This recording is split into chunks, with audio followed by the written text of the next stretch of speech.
This is the perfect Scottish cooked breakfast. This is what we make when we've got friends or guests visiting. We've put a lot of work into understanding the history and connectivity of the ingredients on the plate. We think it represents the most harmonious and well-balanced dish that has national culinary prominence.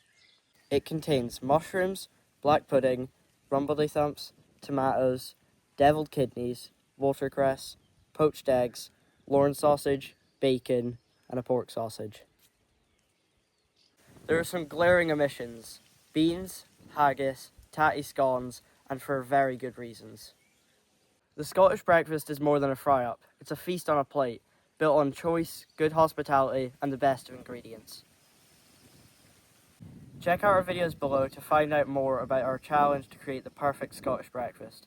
Today we are taking the Chief Scout Dwayne Fields on an adventure, and we thought we would treat him to a proper cooked Scottish breakfast.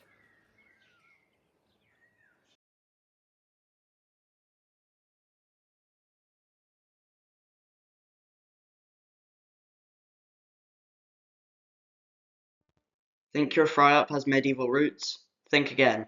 Breakfast wasn't even a concept before the 1500s, and the specific plate we recognize today didn't actually debut until the late 1960s. Brace your culinary patriotism. Not a single item on your plate has original British provenance. Every single ingredient was introduced to the UK over the last 1500 years.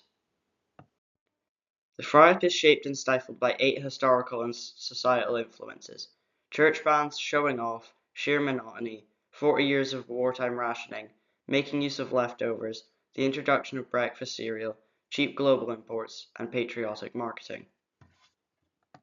Baked beans do not belong on a civilized breakfast. Beans for breakfast were standard fare for lunatics and criminals. Their inclusion on the morning plate was purely a ploy by the 20th century marketing men.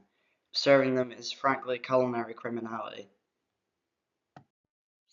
Purists love to complain that hash browns are a modern American invention. They aren't. The earliest record of hash browns being served for breakfast in the UK dates all the way back to 1896.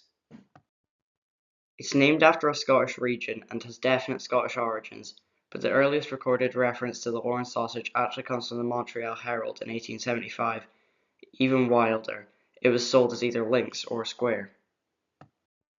The legendary Scottish breakfast dates back to the 1700s and was famously praised by author Samuel Johnson. In fact, 19th century country houses and 20th century hotels completely copied the Scottish model just to impress their guests, and still do today.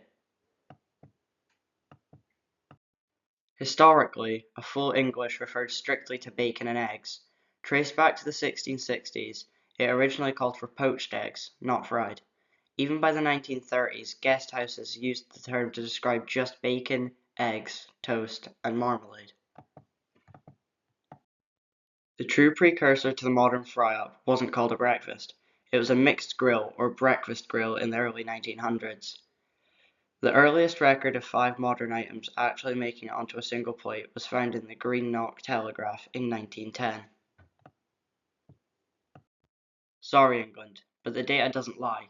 The earliest official description of 5 modern breakfast items sharing the exact same plate appeared in the Aberdeen Journal in 1885, cementing Scotland as the true pioneer of the modern cooked breakfast.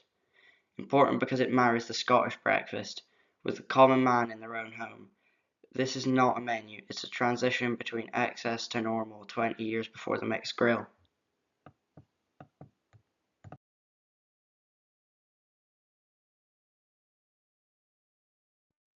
So we are going to create the perfect Scottish cooked breakfast. One that isn't stifled by historical or societal forces, that reflects the best of what Scotland has to offer, a dish we can be proud of. We're going to move away from this to something balanced and delicious that looks like this.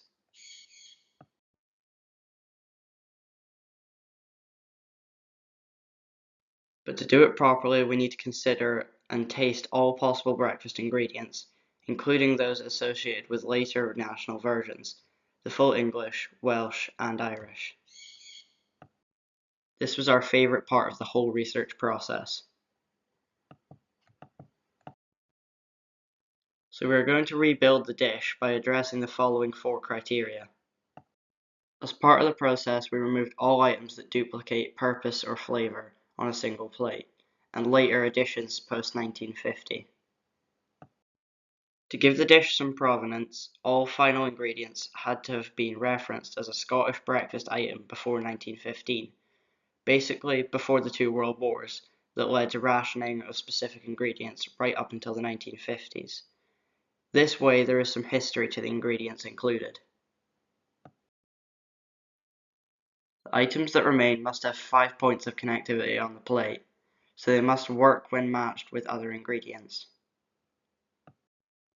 We also looked at how textures and flavors worked in harmony and ensured we had captured all 5 food groups to ensure the dish was properly balanced. And after some final tweaks and revisions, this is it. What we think from our extensive research is the perfect version of a Scottish cooked breakfast. We've created a breakfast dish that has provenance in Scottish history and represents the best of our ingredients and flavours, a benchmark by which all other breakfasts can be judged. Now it's time to make it.